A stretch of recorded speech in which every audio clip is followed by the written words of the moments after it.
Okay, so let me begin now. Nieves and I, for just over a year now, I would say, maybe a bit longer than a year, have been running the ALL York Primary Hub.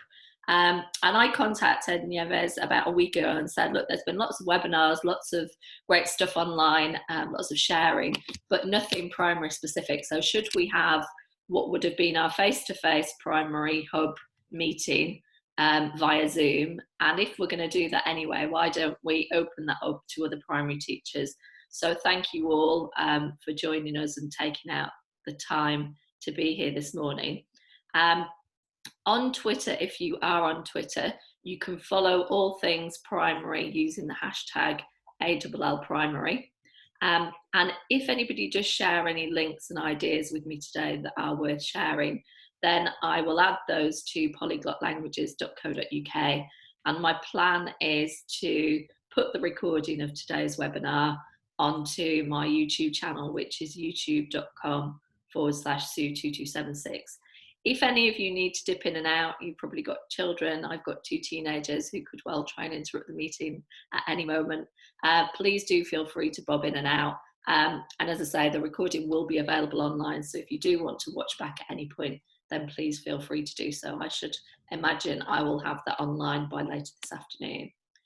So Stephen Fawkes at the Association for Language Learners just asked me to start really by sharing 10 good reasons to join ALL. I imagine that many of you are already ALL members, but certainly in times like this where we need support and guidance and encouragement, I would suggest that it's even more important to be a member of your subject association. I'm going to share with you shortly this week's email bulletin just to show you the amount of information that ALL push out every week. Obviously, in York, we have our ALL Primary Hub, but throughout the whole of the UK, there are lots of regional and national events. So if you are new to the Association for Language Learning and you don't know if there is a hub or a regional centre in your area, please do get in touch after the webinar and I would be more than happy to point you in the right direction. Obviously, we are in strange times, so accessing face-to-face professional development is quite difficult. So the last face-to-face event I was at was Language World in Manchester, which was a fantastic 2-day event, just bringing together lots and lots of professional development, lots of great speakers. But it's also great to see that the Association for Language Learning are pairing up with the likes of Linguascope and Tilt, Technology and Language Teaching, to offer lots of free webinars at this moment in time. I think ALL have just appointed to their committee, so very well done to Helen, who is on the call with us, and a number of other colleagues who have just been announced as new committee members. If you do have any specific interest and you want to contribute to the ALL publications and magazines, then please, again, do get in touch. If you are a trainee teacher on the call, there is an awful lot of research on the ALL website, so that I would imagine is certainly of use to you at this moment in time. So I won't dwell on that anymore if I can just finish that share for now. So hopefully that's just giving you a little bit of an insight into the work of ALL. Now, if I share my next screen with you, this will show you ALL.languages.org.uk. So this is the website where you can find out all about the work of the Association for Language Learning. And if I can just pull up my next screen, you will see that every week we get, as a member, the All Net Bulletin. And this week's bulletin, I think, took me well over 30 minutes to read. There's so much in there, so many external links, just to give you a sense of what's going on, and also all of the free stuff that is available at the moment, including the Tilt webinars. I don't know, Joe, if at this point you might like to pop on and say a few words about Tilt. Yeah, sure. So the Tilt webinars are, as you said, Susie, through the Association for Language Learning, Helen Myers at the London branch and myself decided to put on some webinars as a result of the face-to-face Tilt conference being cancelled in April. And all the details are on the ALL London website. Just do a search for ALL London webinars and you'll find them. We've got lots of exciting webinars coming up. We've had about, I'm not sure exactly, but probably about 10 webinars so far, at least, on a whole variety of different subjects. We started off by looking at the platforms such as sort of Google tools and Microsoft tools, and then we've had screencasting ideas. We've had ideas around creativity, lots and lots of different ideas. We normally have about 2 a week, sometimes 3 when it was over the Easter holidays. And yeah, if you just check them out there, all the webinars have been recorded and are all available on my YouTube channel completely for free. So you just need to search for Joe Dale 100 to find the channel. On Tuesday, tomorrow, we've got Guillaume Manchur talking about well, I can see app smashing, but she's going to be referring to a game of Cluedo, how she sets up this game of Cluedo using a variety of different tools, which I'm really looking forward to. Kerry is going to be talking about interactive quizzing on Thursday.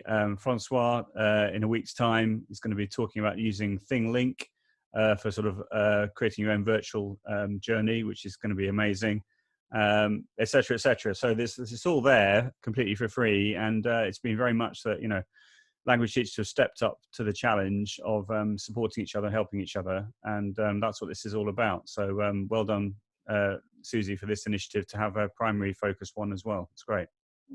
Well, I just agree with you, Joe. I think it's really heartwarming to see the amount of people who've stepped up and offered to run these webinars just to try and help each other in these times, because it is a very different way of teaching. I've just pulled up, I hope you can see on my screen share, the ALL London website, so alllondon.org.uk. And if when you're on there you search for webinars, it will show you, as Joe's just said, a list of forthcoming webinars.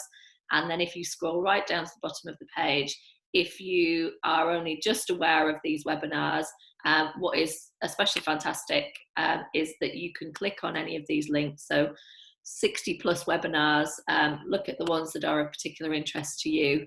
And then in the leisure of your own home, you can have a watch back of those, which is just great. So thank you for that, Joe. Also on the Association for Language Learning website, there is a new book by Claire Seckham. I think Claire is with us this morning. So a selection of Claire's primary blogs. I only found out about that this week completely by chance on our ALL Net weekly bulletin. So that's certainly something of interest to some of you, I'm sure. Now, the plan for this morning is that I am going to start things off with just a couple of things that have worked well in my primary languages lessons. So these are not prescriptive by any means. These are just a few ideas, things that I have tried and tested over the last few weeks in the 2 schools that I work in. And then we've got a number of other colleagues. So Nieves, who I mentioned earlier, who is my partner in crime, the aunt to my deck, or maybe the deck to my aunt, at ALL Primary Hub in York. She's going to pop on and share a few things that have worked well in her languages lessons. I think we've got Liz Black online, who is wanting to talk about all things German. My ex-head of department, Kate Highland-Collier, messaged me this morning and said that she'd like to share a few ideas about singing in the classroom. And I think we've also got Claire Seckham and Madame Contin, who would like to share a few ideas also. And then hopefully, if we've got time at the end, then it would be great to have some of you join in the call and let us know what you've been up to too. So just to start with. I'd love to share something, Susie, if it's possible later on. That'd be great. Absolutely. So we would love that too. So using Bitmoji, what I've done with my online lessons is to start with, I have created the rules around how we're going to behave online. I've had a Zoom call this morning, and I have to say that I'm really glad of the mute button, because otherwise I think all of my year 3 children would be calling out at the same time. But essentially just laying down the rules about what we expect and how we're going to behave in the lessons, just like you would in a regular lesson. Now, this lesson here I used with my year 5 class, and And again, as I would in any lesson, just set out the lesson objectives. And then I've put together a presentation which, using Zoom, I have shared with the children, and then I've also shared the presentation link with them so that they can go over that again at home. So what we've done is I've unmuted the children, and we've been able to go through all of the different sports and activities that take the verb jouer in French. I think they particularly like the fact that I look quite aggressive in some of these pictures, particularly the basketball one. And then what we've done is, again, an activity that I would do in my regular classroom, is delete some of the vowels and see if they're able to have a go at remembering some of the words. So if we go through all of those. And then what I would also tend to do is read a story. So whether it's a pre-recorded lesson, which I've been doing for lots of my younger learners, or if it's a live lesson, I share a story with them. And then using this website, Educandy, which I'm going to demonstrate a little bit later to you, I've set up some really simple games, and literally they take a matter of minutes to set up. So for this one, I've inserted the different activities that take jouer in French, and then I have included the link to that game on the page that I share with the children for their work for the day, so that it means they can have some input from me, some interaction, and then later on in the lesson they can go off and work at their own leisure and work on the different games. So I'll show you one of those in just a second. And then what I've also tried to do is include at least one song or rhyme or poem, so that we're getting lots of speaking and listening practice as well. And I think the one that I've used the most over lockdown has been Monsieur Johnson MFL, which are really, really catchy songs to popular music. Now, this is an example of one of the Educandy games that I've created. So this was linked to the previous lesson that I mentioned on les passe-temps. So this is hobbies that take the verb jouer. And you can see that just by inserting 10 different expressions, it creates automatically 5 games. So if I click on the multiple choice game, just to give you a sense of what it looks like for anybody who's not aware of Educandy, and this is from the creators of Linguoscope, so this is completely free. It gives me the question at the top, j'aime jouer au rugby, and you could do it the other way around. You could have the clues in English and the answers in French, and then you click on the correct answer and it takes you through to the next one, j'aime jouer au boule. And we can do this as an interactive quiz and a live Zoom lesson, or I can just send the link to the children and they can have a go themselves. I hope that makes sense. If I go back, as I say, you can see that there are several options. So once they've done the multiple choice game, they can have a go at noughts and crosses, crossword, matching and memory. And the feedback from parents has been that the children, even the very young ones, have really enjoyed these. So that's really good to know. Now, in preparation for my lessons yesterday, I rediscovered, we're saying that we're going to end in 10 minutes, so I think we will have to dial back in. I rediscovered classtools.net, which has got a whole host of new games that I hadn't realised on there. Some of you might remember from back in the day, Fling the Teacher. And then one that I've used actually today in one of my lessons is this image labelling tool. So if I just switch screens for a second.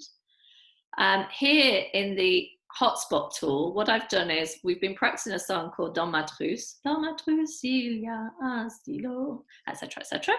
And what I've done is on the picture of all the different classroom items, I've created hotspots, and we've been working specifically today on gender. So on each of the hotspots, if the children click on it, so I've shared the link with them, it then pulls up a description, and you can actually insert a URL which would take you to a song or a different website. So I've just decided to use the text option. So this is a pen, un stylo is masculine, un stylo. And then if I go to a rubber, it will say this is a rubber, une gomme is feminine, une gomme. So they go through all of these just as a little bit of a recap. It doesn't speak out loud, but hopefully it will remind them of the work that we have been completing. And then what I did as a follow-on activity today is I created a Fling the Teacher quiz with 15 questions minimum. And so if I click on here, it will show you that there is a question at the top. So what is the French for a pencil? Un crayon. It asks me if I'm sure. Yes, I'm sure. And then it will move through what is a pen, un stylo, You can see along the bottom, we have got some lifelines. So I might need to ask the professor, I might need to vote, or I might need to take 2 answers away. And the idea is that I'm going to work my way through the 15 questions. And if I get to the 15th question without making a mistake, then I get to fling my teacher away because I'm so good at French that I don't actually need my teacher's help anymore. So I hope that makes sense. Going back to 2017, on my madambuell.wordpress.com website, I was already using some of the classtools.net games, and you can see on here there are a couple of examples. One which is a Pac-Man or arcade game, which is quite good fun. So if I click on here just to show you.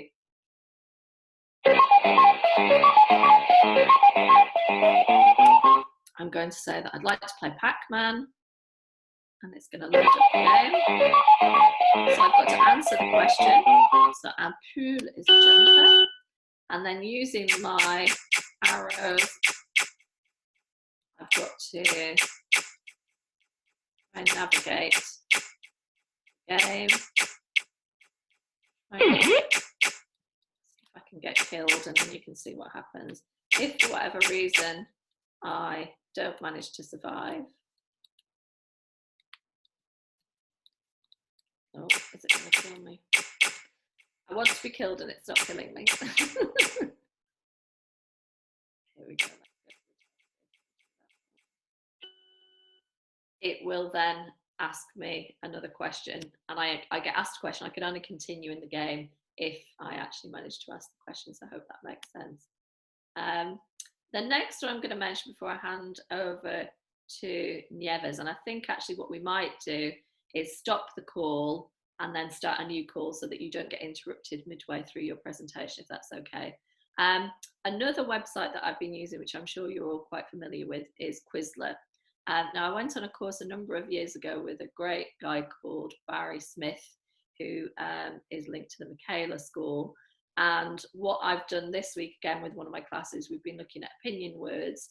So I have loaded up all of the different words that we have been practicing onto Quizlet, and then I've sent the link to the children.